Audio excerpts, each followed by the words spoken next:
Marcos capítulo 11. E quando estiverdes orando, se tendes alguma coisa contra alguém, perdoai, para que vosso Pai Celestial vos perdoe as vossas ofensas. Versículo 25.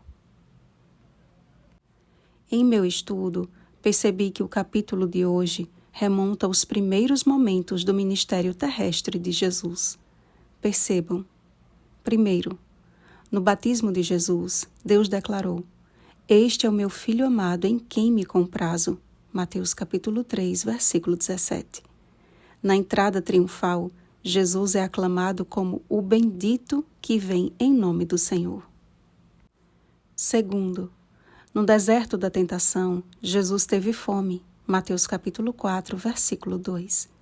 E estando em seu poder transformar pedras em pães, recusou-se a fazê-lo e a comer.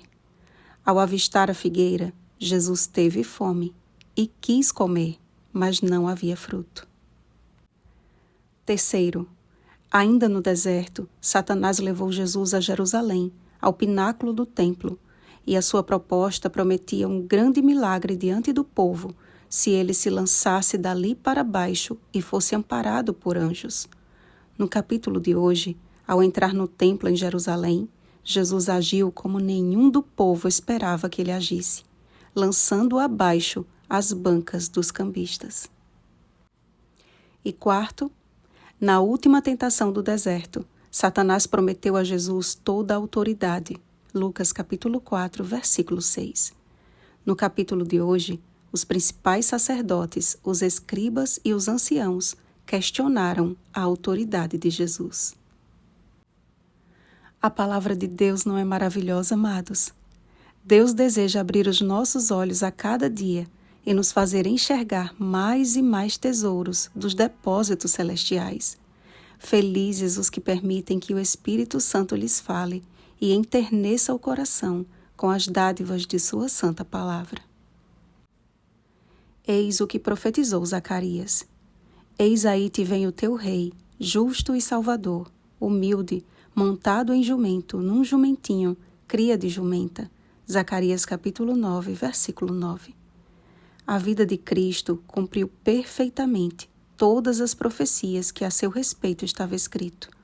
Da sua concepção à sua morte, tudo nele foi o perfeito cumprimento da missão em resgatar a humanidade e em revelar o caráter do Pai. Montado num jumentinho, sua entrada em Jerusalém foi aclamada e ovacionada. Vozes se uniram em louvor àquele que fez os mudos falarem.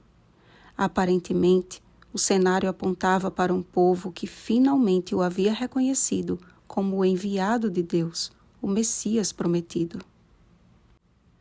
A expressão Hosana em hebraico significa salva agora ou salva-nos, te imploramos. O povo clamou para que Jesus estabelecesse o seu reino naquele momento.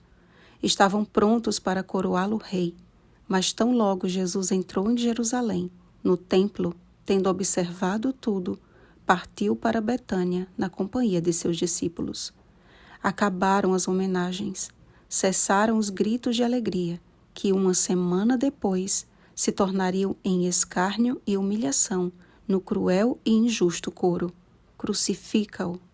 Marcos capítulo 15, versículo 13.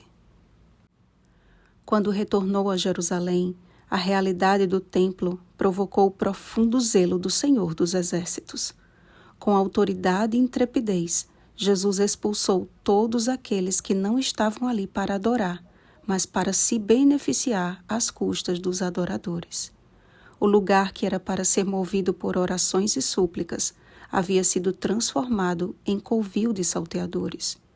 E como aquela figueira, que de longe parecia um convite para saciar a fome, mas na verdade não passava de uma árvore sem frutos, o templo havia se tornado apenas em um belo lugar, mas infrutífero espiritualmente.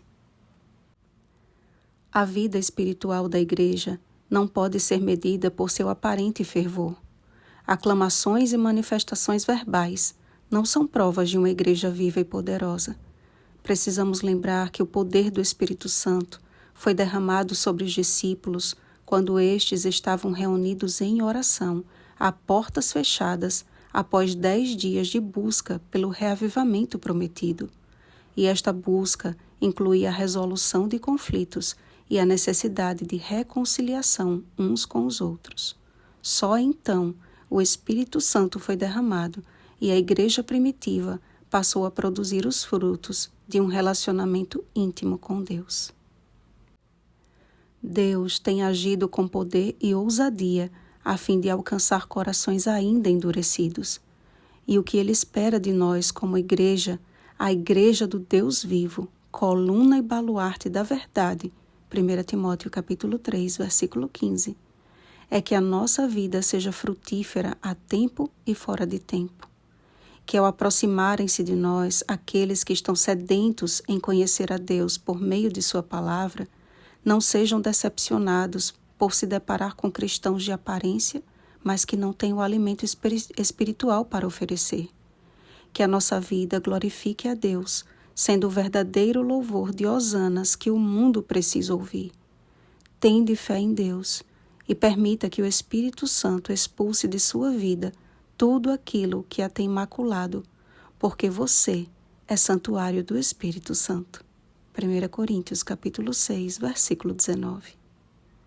Oremos, amados. Querido Pai Celeste, como é maravilhoso compreender a Tua palavra e ouvir a Tua voz por intermédio do Teu Espírito. A Tua palavra é lâmpada, é verdade, é vida, é caminho para a eternidade, pois a palavra é Cristo.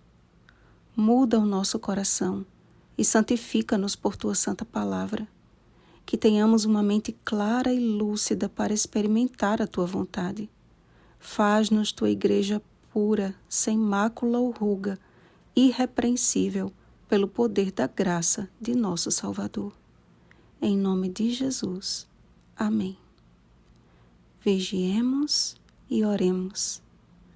Um feliz sábado, coluna e baluarte da verdade. Oremos pelo batismo do Espírito Santo. Oremos uns pelos outros. Rosana Garcia Barros.